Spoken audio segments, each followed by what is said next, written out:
What's good, guys, and welcome to another episode of Mini Football Logic. It's Zeno here, and today we're going to be talking about the FA Cup final. Manchester City are officially one game away from completing something that Man United fans would tell you will never be repeated ever again since 1999, when their team won the Champions League, FA Cup and the Premier League in the 98-99 season. Now here we are in the 2022-23 season on the brink of watching this manufactured team make history. Wow, oh wow, oh wow. One game away. Anyways, now let's talk about this game. Let's talk about this game. Obviously, Manchester City won by 2-1. And it was a game where you could see that the game was always going to be in Man City's hands. Before the game even started, you just knew. Watching the two times they played, of course, Man United have improved from the 6-3 to the 2-1. They have improved and they've gotten better. But, of course, the gap is still there. And you know when United play against City, they're thinking a lot more defensively. Hence why Fred was reintroduced into the lineup. Of course, he had a good game against Fulham in the final game of the season. But on top of that, heading against Man City, you want to have extra reinforcement in midfield. So Eriksen can probably play a bit higher up. And obviously have Fernandes on the rings. And let him free roam. And try and create an impact. And have Marcus Rashford down the middle. Apart from having Weghorst and Martial, who are, let's be honest, inferior players to have in your best lineup, to try and combat City in this special 3-2-4-1 system that has been working oh so well since it's been applied. And yeah, obviously you can't stop the machine. Man City, of course, controlled possession from probably pretty much start to finish. Of course, Manchester United did have their moments, and that's what they're trying to do against a team like City. What else can you do against this juggernaut? Like, all you can really do is have your moments and take advantage of them. Nonetheless, 13 seconds in, long ball, not even possession play, which is what is a hallmark of Pep Guardiola's managerial style and the football that he gets his teams to play. It wasn't none of that possession nonsense. It was Ortega, the backup keeper, the cup keeper, lumping it up. And then Haaland scrapping in the air, De Bruyne scrapping with Lindelof, and the ball falling kindly to Gundogan, who completely smashed it into the goal. Just 13 seconds in, fam. I missed the goal. I missed the goal. That's how quick it was. Wow. Yeah, it's the fastest goal in FA Cup history. What else can you say apart from that? Some fans are probably sitting into their seats at Wembley and they've been told it's 1-0. You heard cheering on your way and you're thinking, what's going on? Oh, they wanted to go get some food to try chill. You know what I'm saying? Like, whoa. They're like, damn. Nonetheless, that was all Man City needed to try and basically control the game from start to finish. Now they have the goal, they have the lead, they have control, and they can do what they do best. Manipulate the ball and keep possession and continue to try and make chances. Rodri came close to a header. Haaland had a little half chance. He slipped as he killed the ball though. Haaland was actually quite, sparse in this game. 1 goal in his last 7 appearances. It looks like now that the season's reaching his business end, he's starting to fade a little bit. Nonetheless, let's just see what he does in the Champions League. Moving on. It seems like they were in control. Manchester United had their moment. A ball goes up to Wan-Bissaka. He tries to head it across the box. Grealish contests. Grealish then misses the header, which is why Wan-Bissaka can head it. And as Grealish is turning, the ball slaps his hand. In fact, it scrapes his fingers. Now, looking at it, it's clearly ball to hand. He's not done that intentionally, believe it or not. And you can even hear Grealish after the game complaining about it.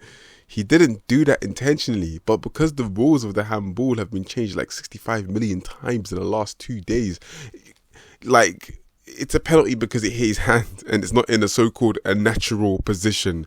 Whatever the hell that means. Yeah. It's technically it's a natural position because he's jumping up and his arms are like that because he's trying to gain that leverage to jump higher, and he's coming down. What's he meant to do? Jump with his arms to his side? Yeah, it's a hard one, but according to the letter of the law, they were in a natural position and it scraped his fingers. Therefore, it's a handball. And here we are. Manchester United have their moment to try and gain back control of this game and start to make some real indents into the blue half of Manchester. Bruno Fernandes, he took that penalty so sweetly past Ortega with the composure, just watching Ortega dive down so he can push it the other way. Those penalties are also risky because, boy, if the goalkeeper does not move, you're stumped. Nonetheless, it worked out. Unfortunately, Lindelof got hit with something when they were celebrating. Can't be that disrespectful, Man City. You've won enough trophies, man. So what if you let this one slide? Anyways, that was Man United's opportunity to try now regain control of the game and try to actually try and make some, like I said, indent into Manchester City. And so they tried, but Man City just regained control of the game again. And a goal was not inevitable, but if someone was going to score, you'll probably put it on City. And the second half began about 6 minutes in. Fred gives away an unnecessary foul on De Bruyne. Like, when I mean unnecessary, it's really unnecessary. It's just lazy defending, really and truly. He should just stood up. Instead, he just stuck a lazy leg out and De Bruyne fell. And De Bruyne made him pay. Set piece.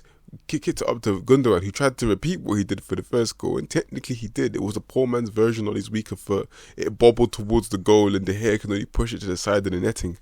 Maybe De Gea could have done better, but there was a lot of bodies in front of him, hence why he was diving so late. And yeah, there you go. And Man City were able just to push United away, though Man United had a little chance to go Nasher, who curled it just wide, and the scramble at the end with McTominay and stuff. Overall, it was a difficult game for United. They were never going to have control of the match. Their team ain't at that level yet. But they had their moments. Rashford tried up front, but there was nothing there for him.